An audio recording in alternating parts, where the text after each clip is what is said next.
हर हर महादेव। श्री शिवाय नमस्तुभ्यम। दोस्तों, अपना ज्ञान और बढ़ाने के लिए चैनल को सब्सक्राइब जरूर करें। दोस्तों, चाहे मर जाना, लेकिन सावन में महिलाओं को ऐसे बाल कभी नहीं धोना चाहिए। घोर पाप लगता है, घर परिवार बर्बाद हो जाता है। सावन के इस पवित्र महीने में भूलकर भी अपने केशयू यानी बाल ऐसे कभी मत धोना, बने बनाए काम बिगड़ जाते हैं।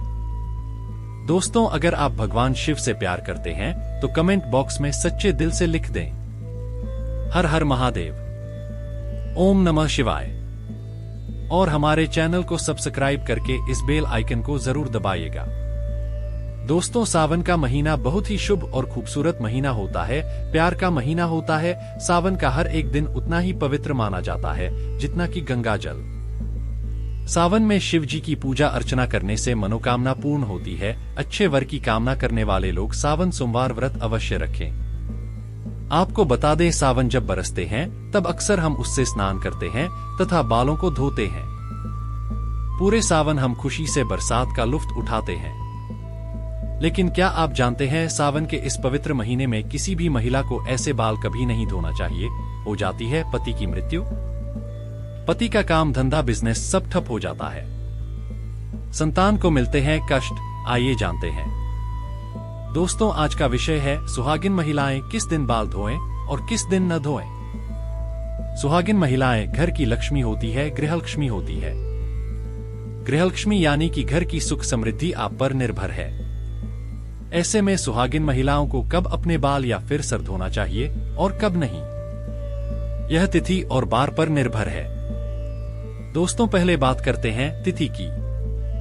अमावस्या, एकादशी और पूर्णिमा के दिन बाल नहीं धोने चाहिए, बहुत ही घोर अनर्थ माना जाता है।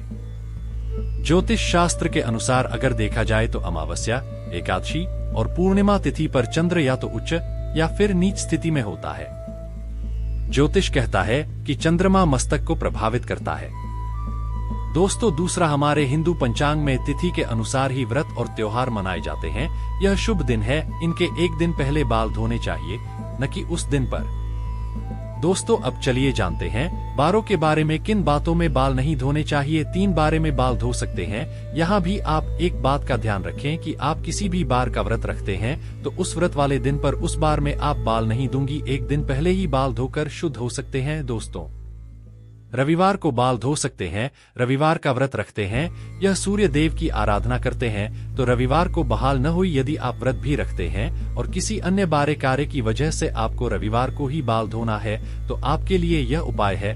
दोस्तों, आप गुड़हल के फूल ले लीजिए, उन्हें थोड़ा सा मसल कर उससे जो रस निकलता है उसे अपने बालों में लगा लीजिए, उसके बाद बाल धो सकते हैं। दोस्तों, सोमवार, क्या सोमवार के दिन बाल धो सकते हैं? आइए जानते हैं। सोमवार को बाल धो सकते हैं, लेकिन जो महिलाएं सोमवार का व्रत रखती हैं वे सोमवार को बाल भूलकर भी न हुई, लेकिन किसी अन्य बारे कारणों से सोमवार को व्रत रखते ही बाल धोना पड़े, तो उसके लिए यह उपाय है। दोस्तों, पलाश के फूलों को अपने हाथों से मसलकर फिर उसे अपने बालों में लगाकर बाल धो लीजिए। इससे आपके ऊपर बनने वाली अशुभता शुभता में बदल जाएगी और आप बाल धो सकते हैं। इससे आपको शिव के क्रोध का सामना नहीं करना पड़ेगा। दोस्तों, मंगलवार को बाल नहीं धोने चाहिए। माना जाता है कि इस दिन बाल धोने से आर्थिक परेशानियों का सामना करना पड़ सकता है, साथ ही साथ विवाहित जीवन में भी बाधाएं आने लगती है।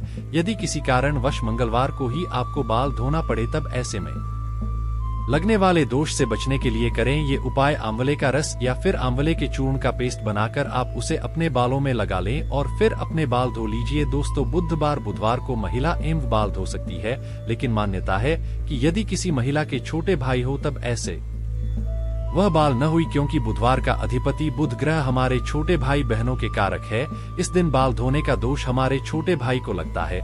इससे बचने के लिए एक उपाय है, आप वरुण देव यानी कि जल के देवता को या फिर बुधवार के स्वामी श्री गणेश जी को अपना बड़ा भाई बना लें। दोस्तों, कैसे करें आइए जानते हैं। किसी भी पूजा में जब कलश स्थापना होती है तब उसमें जल भरते हैं, तो उस जल में वरुण देव का आह्वान करके प्रार्थना कीजिए कि वरुण देव, मैं आपको अपना बड़ा भाई मानती हूँ, कृपया आप मेरी और मेरे परिवार की रक्षा करें। दोस्तों, ऐसे ही हर पूजा में सर्वप्रथम श्री गणेश जी की पूजा होती है, तब भी आप उनसे प्रार्थना कर सकते हैं कि मैं आपके बड़े भाई बन जाएं और आपकी रक्षा करे। फिर भी दोस्तों, किसी कारण बस बुधवार को यदि आपको बाल धोना पड़े तो इसके दोष से बचने के लिए करें ये उपाय। तुलसी के 5-6 पत्ते लें और उसे मसलकर अपने बालों में लगा लें, फिर बाल धो लीजिए। बड़े से बड़ा संकट अपने आप समाप्त हो जाता है। यदि घर में तुलसी नहीं है तो आस पड़ोस में किसी से 5 पत्ते मांग। दोस्तों, गुरुवार को सुहागिन महिला ही नहीं, किसी भी स्त्री पुरुष को अपने बाल नहीं धोने चाहिए, नहीं तो आपको अगले जन्म तक इसका पाप लगेगा, क्योंकि गुरु ग्रह सबका गुरु है। आपको पता ही होगा कि गुरुवार को पोछा भी नहीं लगाना चाहिए। ऐसी मान्यता है कि गुरुवार को बाल धोने से या फिर घर में पोछा लगाने से ऐसे कार्यों से मां लक्ष्मी रुष्ट हो जाती है। गुरु का नाश होने से घर में कलेश बढ़ते ही बर्बादी आती है, घर का नाश होता है। दोस्तों, यदि गुरुवार को अनिवार्य कारणों से बाल धोना पड़े तो इसके दोषों से बचने के लिए करें ये उपाय। थोड़ी सी हल्दी ले या फिर बेसन, या आप इन दोनों को मिलाकर ही एक ले बनाकर उसे अपने बालों में लगाएं, फिर बाल धो सकते हैं। दोस्तों, शुक्रवार के दिन सुहागिन महिलाएं अपने बाल धो सकती है, लेकिन जिन महिलाओं के पुत्र हैं या फिर जिनकी पुत्र प्राप्ति की कामना है तो ऐसे में वो लोग शुक्रवार के दिन बाल न धोएं। यदि आपको शुक्रवार के दिन किसी अन्य कारणों से बाल धोना पड़े तो उसके दोष से बचने के लिए करें ये उपाय। पहले अपने बालों में थोड़ी सी दही लगाएं, फिर आलोक को धो लें। दोस्तों, बात करते हैं शनिवार की। शनिवार को सुहागिन महिलाएं अपने बाल न धोएं। शनिवार यानी कि शनिदेव का दिन माना जाता है। जैसे कि आप जानते हैं, सभी देवों में न्याय के लिए उच्च स्थान शनिदेव को दिया गया है। शनिदेव को न्याय का देवता कहा जाता है। एक तरह से आप इन्हें पूरे ब्रह्मांड का जज कह सकते हैं और इसी कारण सभी लोग शनिदेव के प्रचंड क्रोध से भी डरते हैं।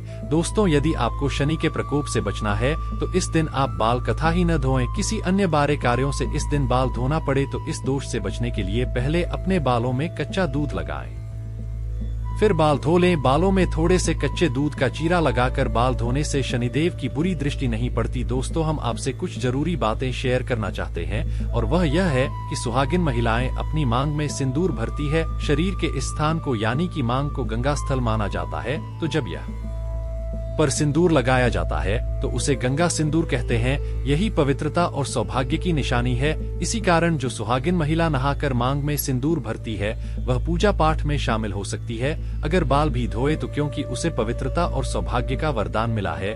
दोस्तों, लेकिन पुरुष को हर दिन बाल धोकर ही पूजा पाठ में शामिल होना चाहिए। एक और डाउट रहता है कि मासिक धर्म के दौरान आप बाल धोएं या ही अलग अलग प्रांतों में इसकी अलग अलग प्रथाएं हैं। कई जगह तथा हमारे आस पड़ोस में तो आज भी मासिक धर्म के पहले, तीसरे और 5वें दिन कंपलसरी बाल धोते हैं। इसमें तिथि या बार बिल्कुल नहीं देखा जाता। दोस्तों, वही डिलीवरी के बाद तुरंत आप तो जानते ही हैं कि मां को बाल धोने ही क्या नहाने भी नहीं देते। 11वें दिन बाल धोए जाते हैं, लेकिन इस विषय में बार और तिथि का आप जरूर ख्याल रखें। दोस्तों, आगे माता सीता कहती हैं, किसी भी सुहागिन महिलाओं को ये 5 बातें पता होनी चाहिए, नहीं तो आपको तथा आपके पति को कभी भी मान सम्मान नहीं मिलेगा। आइए जानते हैं। माता सीता कहती हैं, इसको सदैव अपने बाल बांधकर रखना चाहिए, क्योंकि बंधे हुए बाल रिश्तों को बांधकर रखते हैं। स्त्रियों के खुले बाल घर का विनाश करते हैं, जो कि इसका वर्णन महाभारत काल में मिलता है। खुले बाल नकारात्मक शक्तियों को आकर्षित करते हैं। पूर्णिमा और अमावस्या के दिन बालों को कभी खुला न रखें। कहते हैं इस दिन भूत प्रेत या कोई भी गलत ऊर्जा आपके खुले बाल होने से आपको अपना शिकार बना सकती है। माता सीता ने दूसरी बात बताई थी, कभी भी सुहागिन महिला को पति के बगैर बाहर नहीं ही जाना चाहिए। इसे तत्काल बहुत ही घोर अनर्थ माना जाता है। माता सीता की तीसरी बार, किसी भी स्त्री को अपने घर की गुप्त बातें बाहर नहीं कहनी चाहिए, इससे उल्टा आपके घर का विनाश हो जाएगा। पड़ोसी के घर भी किसी भी सुहागिन महिलाओं को ज्यादा समय के लिए नहीं जाना चाहिए, ज्यादा तालमेल नहीं रखना चाहिए। माता सीता की चौथी बार, शादीशुदा महिलाओं को अपनी मांग सदैव भरनी चाहिए। जितनी लंबी आपकी मांग होगी उतनी ही आपके पति की उम्र बढ़ेगी, आपके पति को मान सम्मान मिलेगा। जो स्त्री अपनी मांग का सिंदूर छुपाती है या थोड़ा सा लगाती है, उसका पति भी समाज में छुप जाए। ऐसी महिला का पति हमेशा हार का मुंह देखता है। माता सीता ने बताया कि 5वीं बात, सुहागिन महिलाओं को अपने पति की कोई भी निशानी कभी किसी को नहीं देना चाहिए, इससे पति की मृत्यु निकट भविष्य में हो जाती है।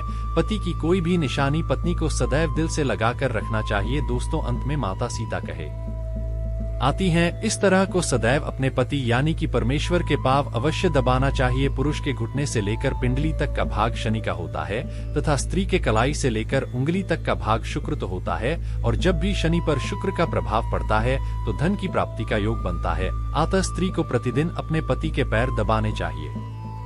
दोस्तों, इसीलिए हमेशा आपने देखा होगा कि लक्ष्मी जी भगवान विष्णु के पैर दबाती रहती हैं और इसी कारण बहुत धन की देवी हैं, क्योंकि ऐसा योग्य धन की वर्षा करता है।